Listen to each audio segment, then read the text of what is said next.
Welcome to the Workamper Show, a podcast devoted to helping you discover how to finance your RV travel dreams. I'm Steve Anderson, the president of Workamper News. Each one of our episodes will either introduce you to people who are already living the RV lifestyle or to opportunities to work short-term jobs. You'll also learn how to hit the road the right way and make the most of every opportunity.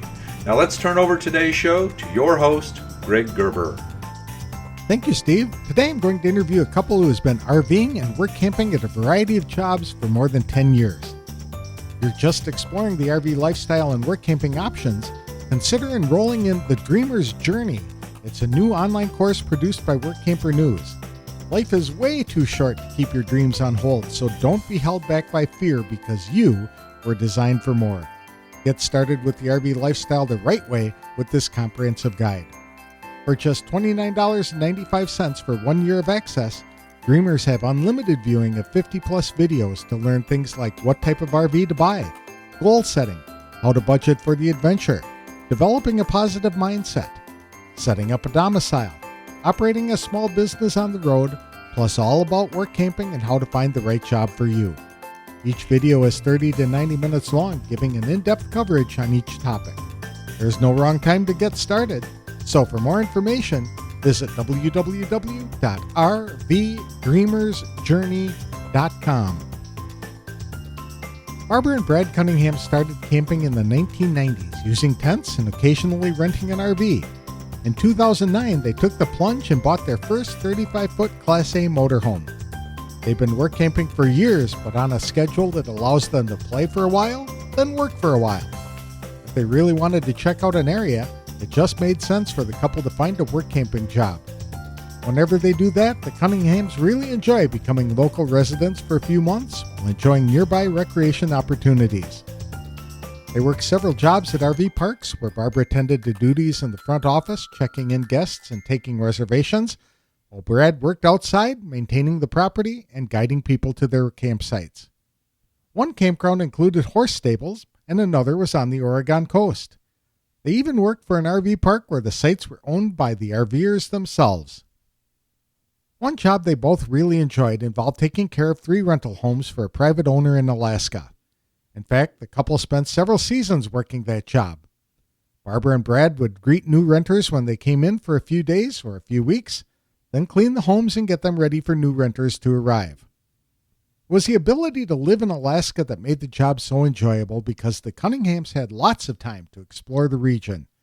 They initially thought it would be fun to work in Alaska, but then realized there was far more to see and do than they thought. That's why they came back for a second season a few years later. They would watch glaciers push ice into the ocean that would become floating blue icebergs. They could watch whales feeding and playing just like people watch on National Geographic episodes. They watched bears trying to catch salmon jumping out of the water, or they tried their hand at fishing themselves. Barbara and Brad also got to enjoy a dog sled tour. They share some tips for people interested in visiting Alaska and describe the milepost publication that helped them find everything they needed, from things to do to the locations of gas stations and grocery stores, which are spread out over small towns and big cities. To tell us more about their experience in Alaska, please welcome Barbara and Brad Cunningham to the show. Thanks for joining me today, Barbara and Brad. I really appreciate the time. How long had you been RVing before you decided to come off the road?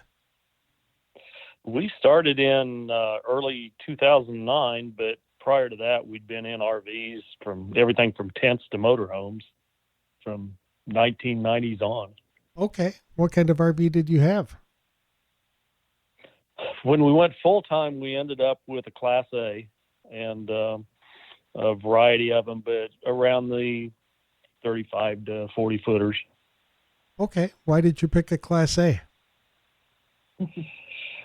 Primarily, we pulled a small Jeep or something behind it, and we liked being able to stop at rest stops or stay overnight as we're traveling. The self-contained method of it, and then being able to disconnect the tow vehicles and go do our touring or wandering around and doing things with it. Mm-hmm. Had you been work camping the entire time you were RVing? Off and on. We do some for a season, and then we lay off a season and do something else, and just tour or go visit people or what have you, and then go back and work camp again for some. Okay, so you were working for a while and playing for a while. Yeah, exactly. Primarily, if we wanted to stay in a place for a period of time, it just made sense to us to work camp because, one, we could get the benefits of work camping with a free site and all the other amenities, but we get to know an area better. It would become more like, a new home to us, and we would find the local restaurants and the local things to do rather than just being a 2-week tourist. Mm-hmm.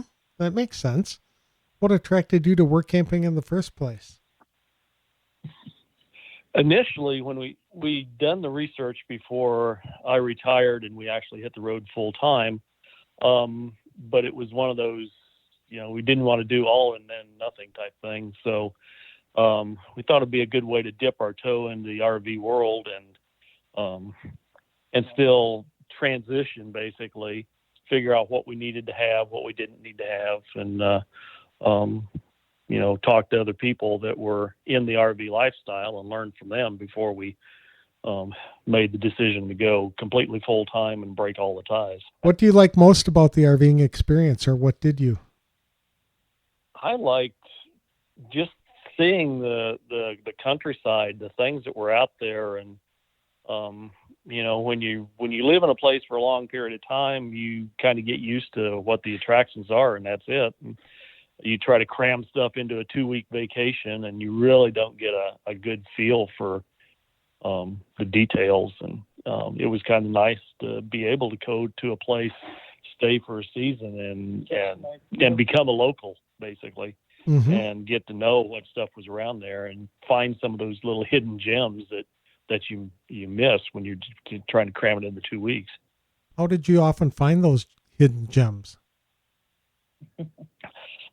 A lot of it, if you're working, you talk to the other campers that are there and ask them, what have you done? Where'd you go? What'd you see today? Well, and your bosses. Yeah, and then your people who own the campground or who come there frequently or who live in the area but come to camp for a weekend or whatever, but the people that are familiar with the area. Okay. Yeah. What kind of jobs did you work as a general rule? They were varied, from working at a park. So lots of times Barb would be up in the front office taking reservations and checking people in and that type of thing. And then I would work out in the park. So in some cases we had RV owners that wanted to make sure that you parked in the right places in the right direction. So we would actually guide the camper in and help them park. Otherwise you go through and just make sure that things were cleaned up and ready for new people, and maintenance and landscaping, lawn care type of things. And then down a few instances like our Alaska, we helped take care of rental units. So we were parked on site, but it was kind of clean up a house, get it ready for occupancy, greet the new people as they come in, and then leave them alone. And while they're occupied the quarters, then we were free to go tour around and see what there was in and around the area. Were most of the jobs that you were working at in campgrounds? I'm Yeah. trying to think. Yeah, all but the Alaska one. The Alaska, our Alaska job was not a campground. It was a vacation home rental. Mm-hmm. And so he had campsite for our motorhome, but we took care of homes. But I believe everything else we did was one type of campground or another. Yeah. One was a campground / horse boarding facility. So you could bring your horse and go ride on BLM land. So there was stables in the back, but campground in the front. Another one was on the Oregon coast. So in the morning when you got ready to go to work, you could go out there. There was a resident pod of gray whales that would swim by, and you'd watch them in the morning, coffee, and then go to work. No, those are experiences that are hard to beat. Absolutely. Yeah, definitely. Absolutely. One of them was a really high end. You had to have a Class A motorhome to be there, and the people owned their site and then rented when they weren't there. And so you got, the feel of a little more upper crust and, nicer facility as opposed to nature and the outdoors. So you can get all kinds of experiences depending on where you go and what kind of campground you choose to work at. Were there some jobs that you really liked better than others? Wow, it's hard. Yeah, that one's hard to say. You have to be open and amenable to working with people. It's part of the job. And so some places, like every other job you may ever have, you're going to have people that are easier to get along with than others. We didn't find anybody that we left a job for, but sometimes you had to sit down and have a conversation about, what's expected and on both sides and, how things are going and if you want to make any changes and that sort of thing. So I can't say we had one we didn't like.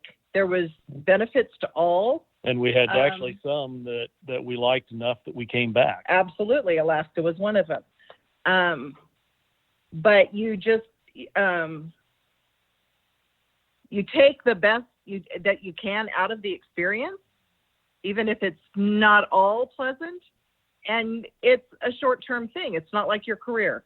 So if you don't like that place, maybe you don't go back again, or you go back to a different place. I mean, you just have to have some flexibility about it. And the experiences we had with those places are ones we'll never forget. Mm-hmm. Now, you found this one in Alaska and you worked there 2 summers. Is that what you said? Yep. Yeah. 3 years apart. We went up like among one of our first summers on the road. We knew we wanted to go to Alaska.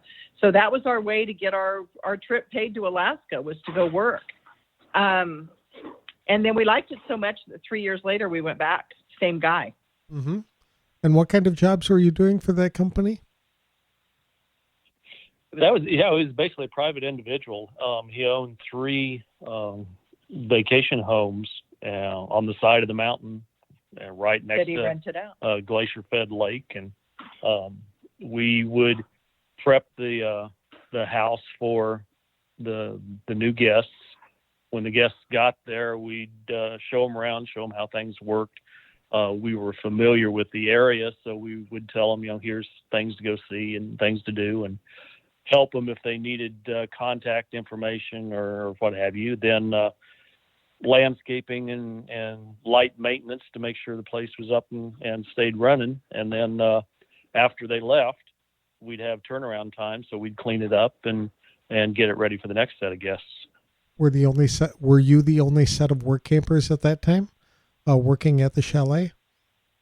At that time, yes.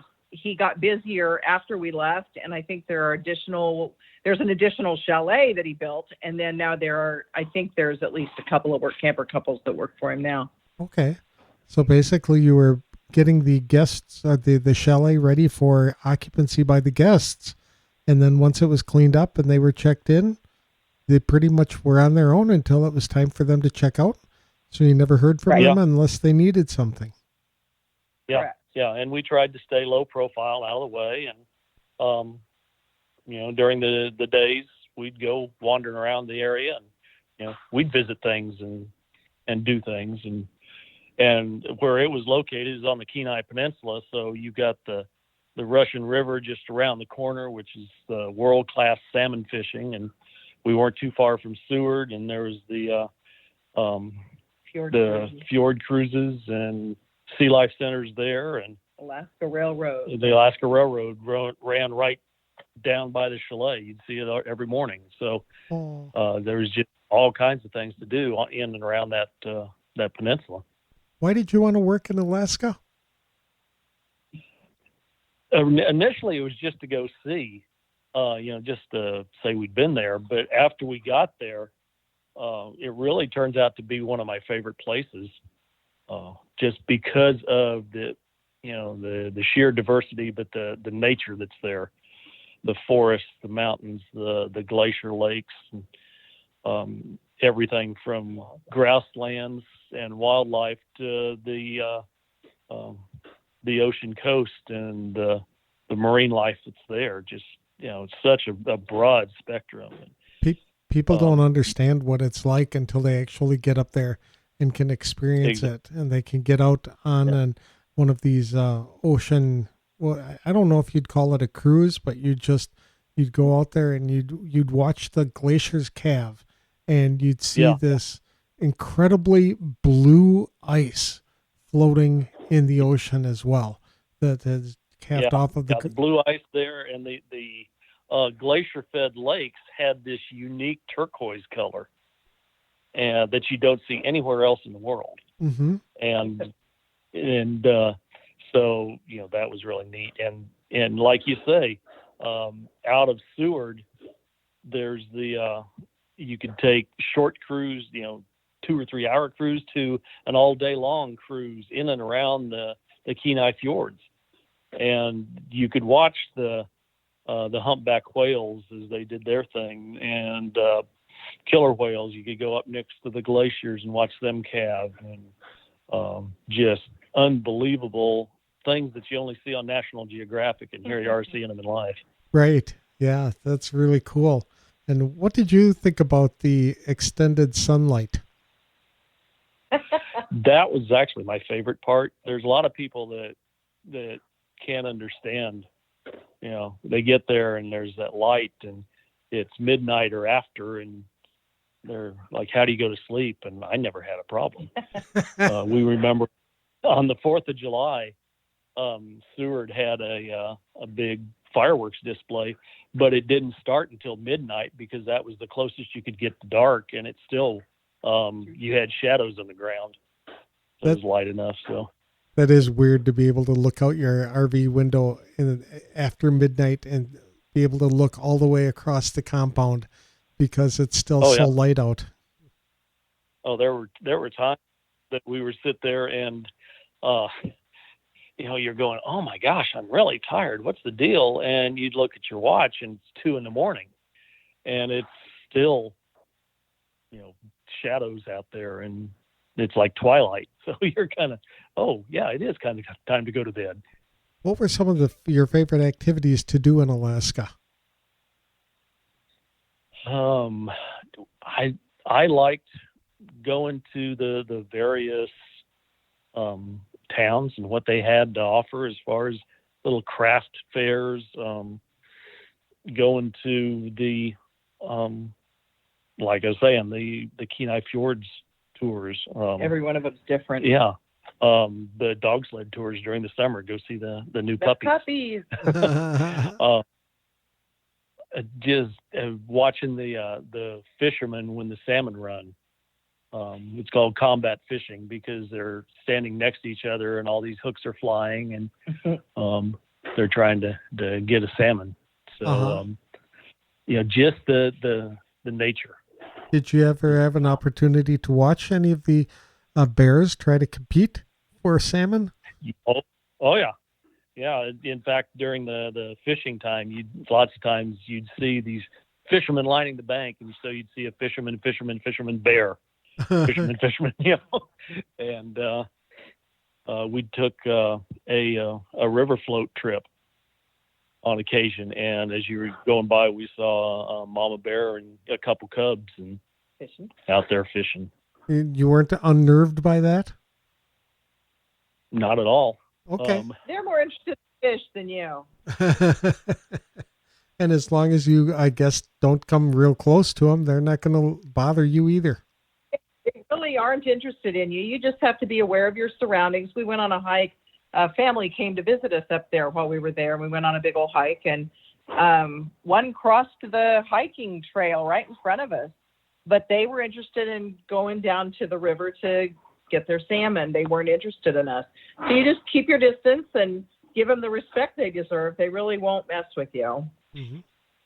There's a publication called Milepost, if I'm not mistaken, up in Alaska that addresses everything that you're going to see at a specific milepost along the highways. And there aren't very many highways in Alaska, believe it or not. And so these milepost guides really allow you to see what's in that area, and they tell you everything that, businesses to visit and places to go. Yeah, that's one thing I'd say for anybody that's wanting to go to Alaska to drive up there is get a copy of the milepost. It goes all the way through Canada. All the way through Canada. And you just pick the road, and instead of an address, in the lower 48, we're used to an address, 1, 2, 3, 4, 5, any street, whatever. And up there, it is mile marker 121 on, Sure. the highway is where the place is. So you get kind of used to that, and the milepost tells you everything: gas stations, lodging, restaurants, attractions, and you can just go through there and you can plan your trip and know what's going on. A lot of campgrounds advertising there too. Yeah, and so it is something that should be at your fingertips the entire time you're going up and back. Did you face any challenges when you were RVing in Alaska? Oh, We had a mechanical difficulty with our motorhome, and sometimes it's difficult to find someone that can work on your stuff. We ended up finding someone in Alaska or in Anchorage that could do that. But I mean, if you're out in the middle of nowhere, that might be an issue. Okay. We'd heard horror stories coming up and down the Alaska highway of broken windshields, but I think we never experienced that. And I think it was because in order to work for the chalets like we did, he wanted us up there a little bit early. And the season in Alaska is kind of Labor Day or Memorial Day to Labor Day. And we came in about mid-May, so we were early. And going up the Alaska highway, most of the campgrounds didn't really even open until the 1st of May. And so we would not have the traffic in front of us. The roads weren't beat up like they can get during the middle of the summer. And then when we came back, we didn't leave till mid-September. So the tourists and everyone had skied out and left, and the roads weren't quite as bad. And that's kind of where you get your wind is people screaming up and down that highway, and you catch a big rock thrown by a truck, and it breaks your windshield. Mm-hmm. Now, what were some of the perks that you were able to enjoy while work camping in Alaska? Complimentary. Yeah, one of the big things is because of taking care of the chalets like we did, and we wanted to tell the people what was around, the local tour places would offer a complimentary tour for us in order for us to tell other people, here's what you can do. Oh. So again, like I say, the Kenai Fjords tour, the dinner cruise, we got that complimented to us. The dog sleds, we got complimented to us. There were a variety of different things that we got worked out that way that we were able to take advantage of. And gosh, what other things? Well, and our owner, the owner of the chalet, is a very nice man, lived in Anchorage, so we were an hour and a half from him, but he'd been born and raised there. So he was able to tell us where to go, what to do to enjoy our stay there. So it was nice to have a local that you knew what was going on and could help you navigate the area. And of course, we got pay for the work that we did. And so it basically paid our trip both up and back. And we paid almost $7 a gallon, even at that time in Canada, for gas. So it was nice to have that extra money to be able to get up there and back without breaking the bank. Oh, yeah. No kidding. When you mentioned that you had gone to the dog sleds, did you actually ride on one of the dog sleds? Yeah, summertime they take the sleds off and put wheels on them, but they hook the dogs up to a team and load you up, and you go running on a course with the dogs. They train them that way. Yeah, and that's the dogs love it, and they have a ball doing it, and and you get the experience of riding the dog sled. Okay, that's neat. And you said that you enjoyed a dinner cruise as well?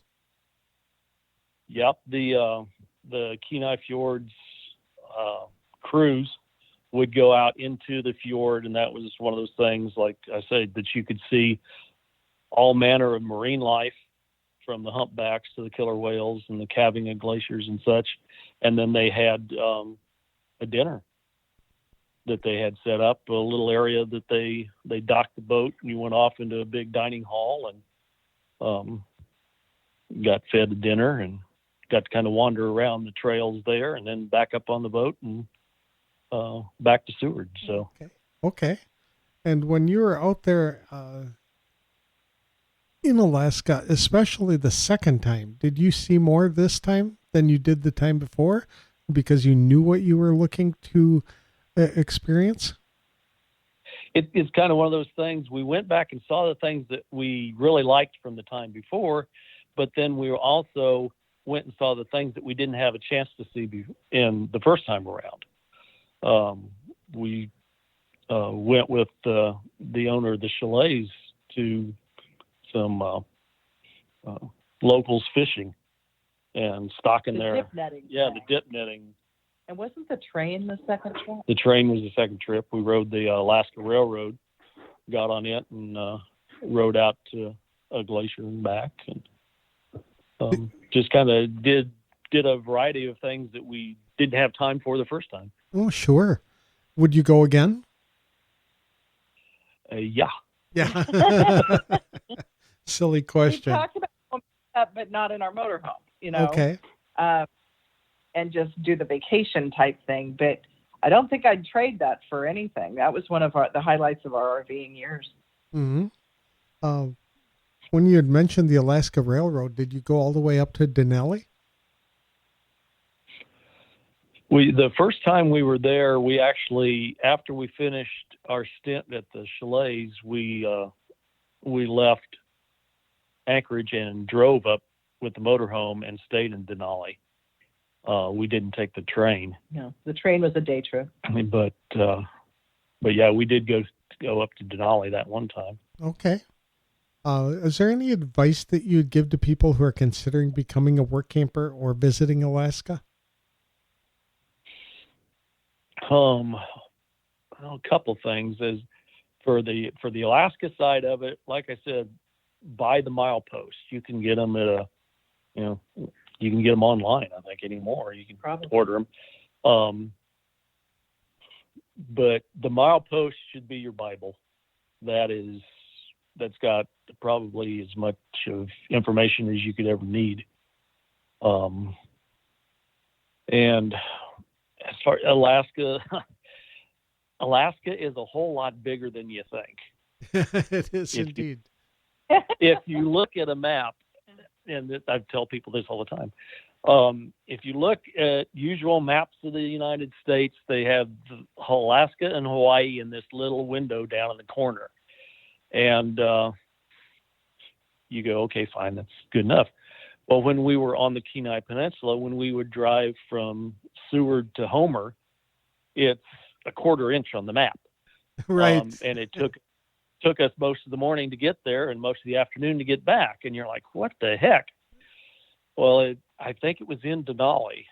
They had a same scale map of the United States with the same scale Alaska overlaid on top of it, including the Aleutians. And including the Aleutians. And if you looked at that, Alaska extends almost from east coast to west coast and from southern border to northern border. And the Kenai Peninsula is about the size of Arkansas. So that really brought it home that, holy cow, this thing is big. It is. And if you're trying to cram, Alaska into 2 weeks, it's like saying, I'm going to go visit the United States in 2 weeks.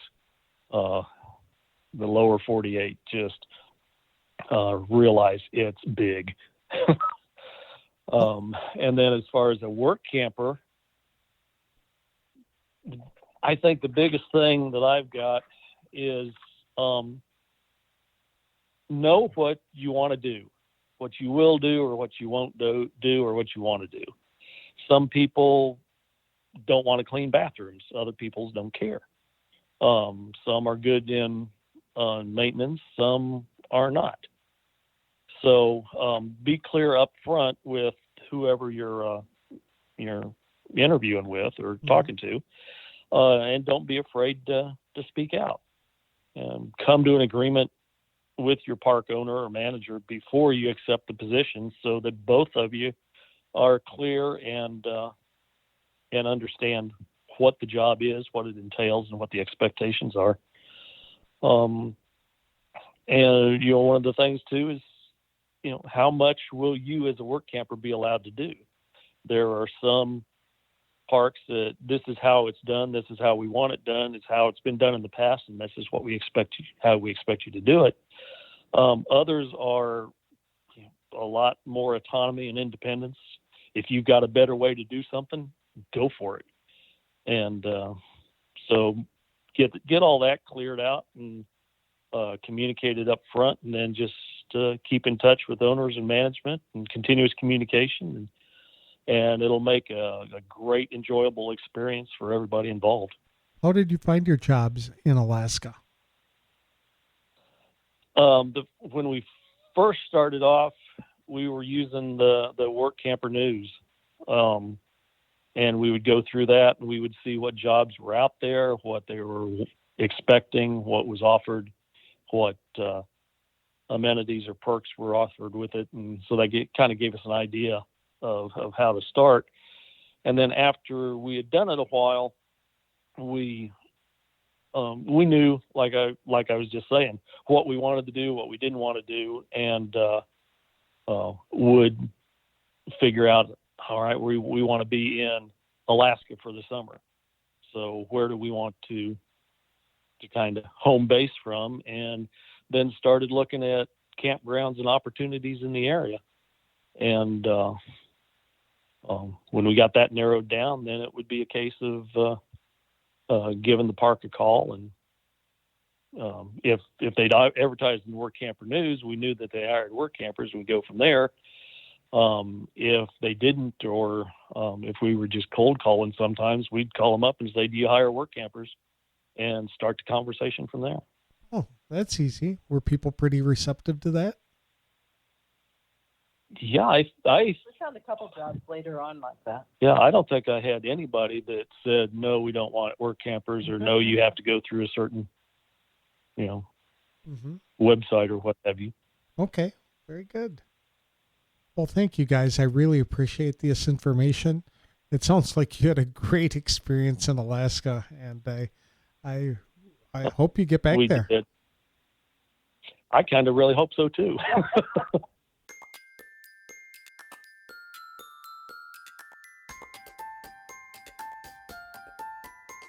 I'd like to thank Barbara and Brad Cunningham for sharing stories of their adventures and experiences work camping at various jobs. It sounds like Alaska was their favorite place to visit simply because of the variety of experiences it offered. Where else can you take a cruise to see glaciers and sea life than dock somewhere for a delicious dinner and a chance to hike in the wilderness? They could also take a train trip and enjoy some spectacular scenery along the way. They really enjoyed working for Spruce Moose Chalets near Moose Pass, Alaska. The paid job offered a great deal of flexibility to do things around whatever had to be done to serve guests and maintain 3 chalet homes. There was a full hookup RV site on the property, and the business was centrally located to a lot of popular activities. The job was also unique in that there wasn't someone looking over their shoulders every day. The Cunninghams knew in advance when guests were set to arrive or depart. They either had to help the guests settle in or straighten up the homes when they checked out. Guests had their contact information if there was ever a problem or they needed some advice, but most of the time the Cunninghams just stayed out of the guests' way and went wandering around by themselves. The couple offered some good advice for finding a work camping job that work campers would like, and that involved communicating upfront with employers before accepting a job so everyone was clear what they were expected to do and expecting to receive in exchange. The Cunninghams were also bold enough to reach out to prospective employers even if they didn't see any help wanted ads. Once they settled on an area they'd like to visit, Barbara or Brad would cold call a few businesses, ask to speak to a manager, and then ask if the firm hired work campers. If they did, they'd start a conversation and actually landed a few jobs that way. The key is to take time to plan in advance so work campers have more options. I know Barbara and Brad Cunningham will enjoy some fabulous memories as a result. Today's episode is sponsored by Workamper News. With its Diamond and Platinum membership tools, Workamper News is much more than just a job listing website. When you put the tools of this professional service into action, you'll find out just how easy it can be to turn your work camping dreams into reality. The one-year memberships open the door to a one-stop shop for all things work camping. Being the original resource for work camping, you'll find the largest number of job listings, be able to connect with the community of work campers, and view resources compiled by experts who've been enjoying the RV lifestyle for many years. If you're serious about leading a successful and enjoyable work camping lifestyle, then a Diamond or Platinum membership is for you. You can even get started with a free 30-day trial by visiting www.workamper.com/trial. Embark on new adventures today with the support of Workamper News behind you. That's all I have for this week's show. Next week, I'll be speaking with a couple from Colorado who took up RVing after COVID killed their business. They'll provide more details on the next episode of The Workamper Show. Thank you for listening.